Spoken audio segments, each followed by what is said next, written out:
Hi everyone and welcome to Happy Trails Hiking.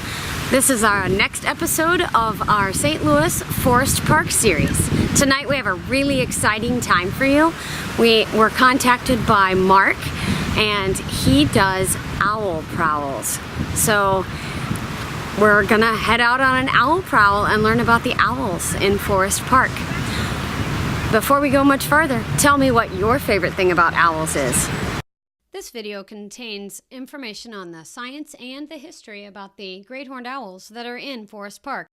So we're headed out. We have our friend Sue here, and of course Matt. And guys, this is Mark, if you haven't met Mark yet, and he is going to be giving us all of his expertise tonight. Oh dear. All of it.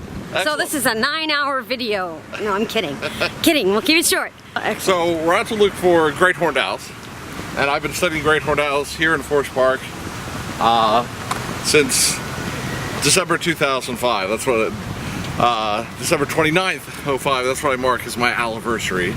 I'd seen them before then, but that's when I really began to watch them consistently, be able to watch them consistently. And great horned owls are indeed great, not only cool and amazing and beautiful, but also rather large. They are the third tallest owl in North America, between 18 and 25 inches tall. So 1.5 feet to just over 2 feet tall. And they are rather substantial owls. They are the second heaviest owl in North America, between 2 to 5 pounds. Now, 2 to 5 pounds may not sound very heavy. You know, if you had a dog that's 18 to 25 inches long, that dog's going to be double digits in weight. But keep in mind, birds that fly, their bones are hollow. And if they didn't have hollow bones, they would not only need wings to fly, they would probably need an engine or two to fly. Most birds of prey, hawks, eagles, falcons, vultures, great horned owls, have a difference in size between male and female. And that difference, as it is with most birds of prey, is that the female is larger. Now this entire time I've been studying the same male, a beautiful guy named Charles. And Charles is a large male. Unlike me, I represent the Lollipop Guild. But Charles is about 20 to 22 inches tall. Oh wow. Now for many years Charles had a mate named Sarah. Huge female, as big as they get. 23 to 25 inches tall. And I've been very lucky to have seen a healthy number of great horned owls both in the wild and in captivity. And I've only seen one, possibly two females as big as Sarah. Now, the most amazing thing about Charles and Sarah is that right here in Forest Park, they had 23 owlets, 23 baby owls. Whoa. Not a towlet, but an owlet. In 10 consecutive nesting seasons, just year after year. But I don't want to give the impression that nesting always occurs or that nesting is always successful. They were just very productive, very successful. Man, it's about 30. Okay. So but even there, just there's some gray area. And what the average lifespan was.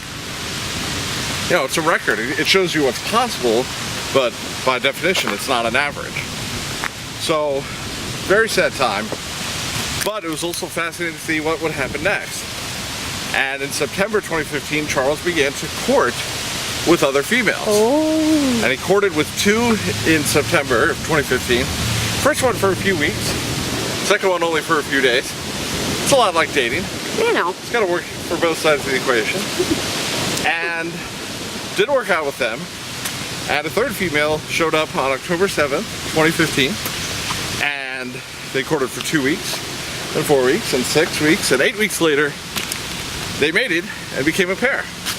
I named her Olivia, a beautiful female, small female, about the same size as Charles, maybe even a touch smaller. Mated, became a pair, but Olivia did not nest. She did not pick a site and lay eggs, but they just kept on mating. It was fascinating. But as we got into March of 2016, Olivia really threw a curveball. She started to perch hundreds of yards away from Charles. They generally perch in the same vicinity, and that could be 20 yards away, 50 yards away, even 100 yards away, but not hundreds of yards away. So she started to do that, and then she'd come back. Then she started to perch over a half mile away, and then she'd come back. And some nights, I couldn't find her at all, and then she'd come back. And no pattern to this. Gone 2 nights, back 1. Gone 3, back 2. Gone 1, back 1. Gone 2, back 4. Every night became, will I see Olivia, and where will I see her? Now, they are monogamous for reasons both romantic and practical. There they are, making it work year after year. They still don't have time for toward affairs and dalliances. But I think all of this, her spending time away from Charles and not nesting, created an opening. And in April 2016, a larger and very aggressive female showed up and very quickly shoved out Olivia. I have not seen or heard Olivia since April 13th, 2016. This new female shows up and is even chasing Charles around at times. Well, what's Charles's reaction to this new female? Charles is furious with her for about 10 days. Males are adaptable and begin to court. Now, here's the weirdest thing about all of this. It's not that territorial intrusions don't happen, they do. Courtship, of course it happens.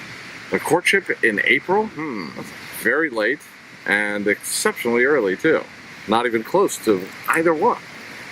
So very odd to see this happen. Now we get into late summer, early fall, they do court more conventionally, they mate some, and in the meantime, very quickly I needed a name for this female. And I thought, what is a name that matches her very aggressive female behavior? And I quickly decided on Samantha, as in Samantha from Sex and the City. Ha, nice. So now we have Charles and Samantha. She attempted mating, they attempted nesting last year, very brief and unsuccessful. This year they attempted nesting twice with 2 rounds of mating, something I've never read about. And the second nesting was very late, something I've never read about, very late after the first nesting. So very fascinating to see this, but still no owlets. So we've had owlets for 10 years in a row, and then no owlets for the last 3 years, but every year is like every night, different and unique, and that's one of the main things that keeps me coming out here. That makes them a challenging owl to study. I hear. Thank you, Charles. Thank you, Samantha. We just heard them both. That deep hoot, that's Charles. And that shorter, softer, higher notes, that was Samantha. And that is the key difference between male and female hoot. Male, low, long, loud, deep notes.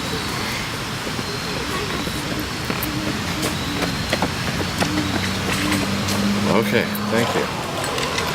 Female, shorter, softer, higher notes, and more of them. Slightly higher pitch. Yeah. Now, if they were hard to hear, don't feel bad. These are early hoots. The owls are thinking about waking up. Think about when you wake up. Charles?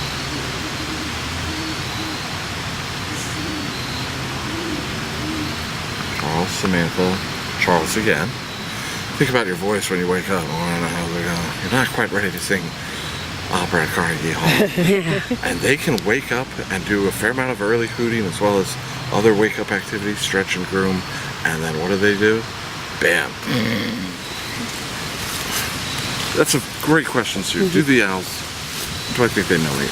Not in the sense of, oh Mark, hello, how's your mother? Right. Yeah. Notice the beard is coming in. Mark, we didn't recognize you. Didn't recognize it. Sometimes I think when I shaved it off, they're like, that's such a beautiful sound too. At the most, I'd say it's an element of recognition based on 3 things: longevity, frequency, but more than anything else, how I behave. I try to be a good guest as much as possible every time I'm out.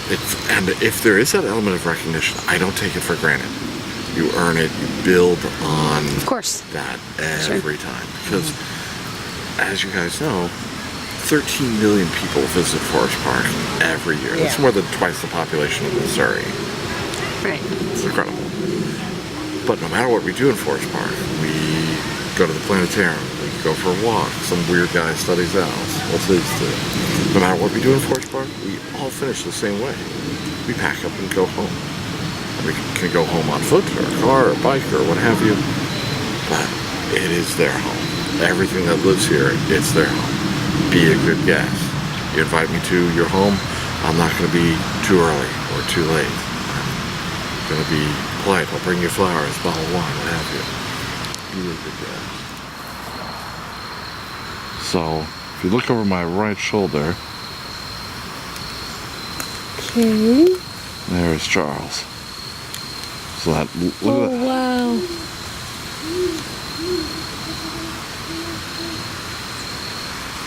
Okay. And Samantha is somewhere to his left from here. That.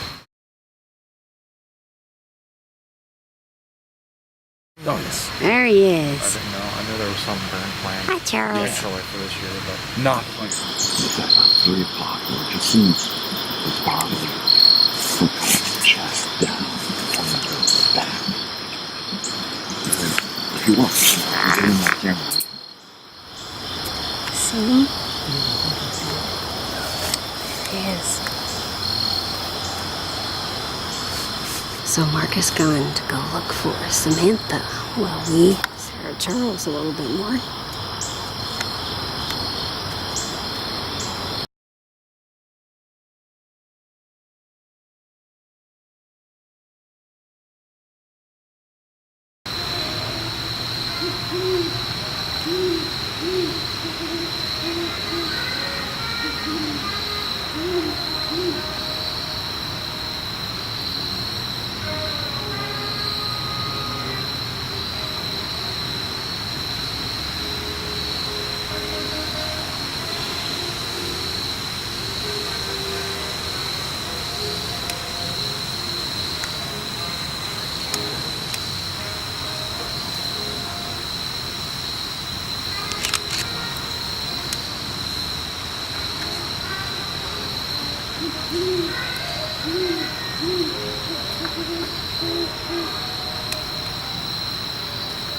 They declare and defend their territory.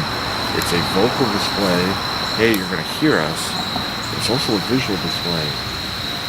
Hard to tell from these angles. As they lean forward, they puff out their white throat patch. And as they hoot more, they lift up their tail feathers. And the undersides of their tail feathers are like the white throat patch, bright white. What color is going to show up best as it gets darker and darker? White. They're brown, they're black, they're gray, they're orange, or they're white. White, yeah.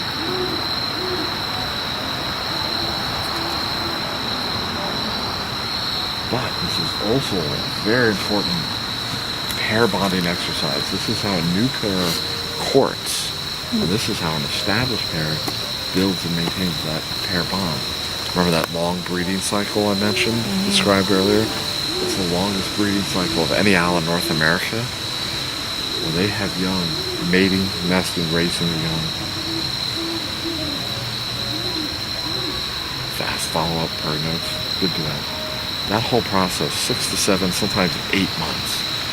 You need a good pair bond. You can't do that super long breeding cycle first date, singles bar, Tinder basis. You need a serious pair bond. Sure. So this is telling any great horned owl that's listening, we're a pair, this is our home, stay the heck out. Mi casa, no su casa. Yeah.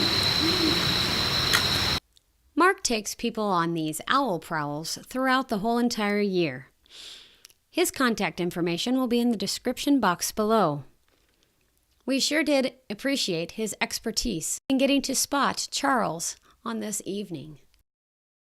The key phrase that I try and use in finding them, observing them, everything is open eyes, open ears, and open mind. Funny thing is, especially as it gets darker, you're like, am I seeing that or am I... Ooh, he stretched his wings out. Ah, very good. You have to see one of their wing stretches. That's cool. Both wings or one? Both. Okay. That, given the givens, he's getting closer to flying. I thought he was going to go, and I was like, oh, better tell him. And some nights you see a lot of... We haven't seen... That was the first stretch we've seen tonight. We haven't seen much stretching or grooming. And so another thing I encourage with Prowls is, Oh, he's moving around a lot. Charles. Oh, there he goes. He's getting closer to flying. Oh, there he went. Thank you so much You're- for joining us. you're so and welcome. For letting us join you, actually. Oh, my pleasure. Any final thoughts that you'd like to share with our audience? I would. I love having people come out to see owls in Forest Park, but I also encourage people to look for owls in and around their homes. And another thing that I do, I give talks on owls, I lead owl prowls, but I also help people find owls near their homes. I call this owl consultation. Don't be scared by that consultation word. I don't charge, $300 an hour. It might cost you an adult beverage. All right, make it 2. Okay. And I've done this all over the St. Louis region. Now, please don't think that I'm going to arrive at your home and I'll be able to say, oh yes, there's Oliver and he prefers meadow voles to prairie voles. But at a minimum, I can help hone where you're looking and how you're looking. And finding owls is very challenging. I mean, case in point tonight, we couldn't find Samantha. We heard her, we did find her, we observed her, but we didn't see her. So my 3 main tips are do the field work, do the homework, do the research, but also collaborate. Talk to other people in your neighborhood, talk to folks that know more about these topics. Just talk to people that you know come to that area regularly. They're going to see things that you don't, and vice versa. Share with them what you know and learn from them too. Excellent. Thank you so much. You are so welcome.